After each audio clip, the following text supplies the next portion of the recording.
now. Her story is hair-raising and miraculous. Hunkering down in the basement for 10 days under Russian occupation, this is the picture of the Russian tanks arriving just 15 minutes after she fled. When we left, they were shooting at us from behind, she tells me. Now I realize what kind of a second birthday I got, what kind of a gift, because those people who left right after us were shot. As this city tries to put the pieces back together again, there's another, more sensitive, perhaps even more difficult kind of rebuilding underway. The UN Children's Fund UNICEF has placed pop-up tents full of warmth, light and care. All these children have been traumatized and some have been forced to witness unspeakable horrors.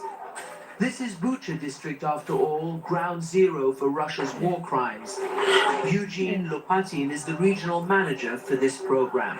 They started to tell some really cruel things. I cannot even describe how cruel they were. Some children saw invaders raping their mother or beating their father.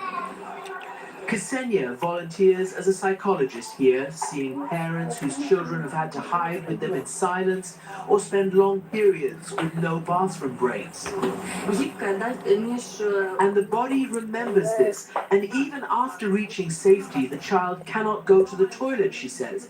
It's the same with speech. The parents have told them to keep quiet, so the child closes its mouth and does not know when they can talk again. And so they turn to these kinds of games, and Katerina, the volunteer art therapist, says she sees them gradually come out of their shells and start to smile and connect again. They seem to forget about their inner stress when they're making something like this, says Katerina. Back in the construction zone, Mikhailina has her own harrowing story of loss and recovery. She says her first husband was killed in Donbass during the first Russian invasion in 2014. Like when you lost your beloved, you have to find a new motivation how to live, how to go on, how to feel alive again.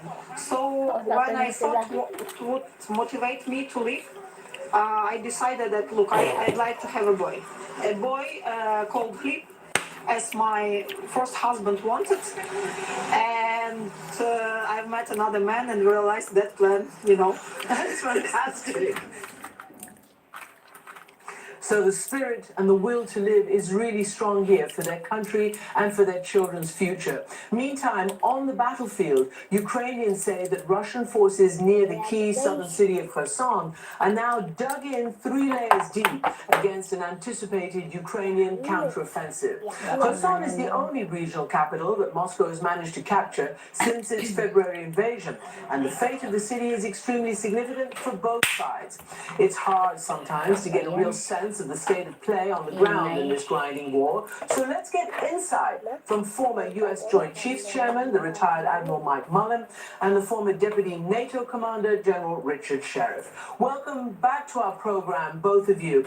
I just wondered if you could perhaps just weigh in on really the spirit that was, that we saw when we met those people in Irpin. I mean, that's the Bucha district. They couldn't have suffered worse pain. And yet you see these people who are nowhere near giving up.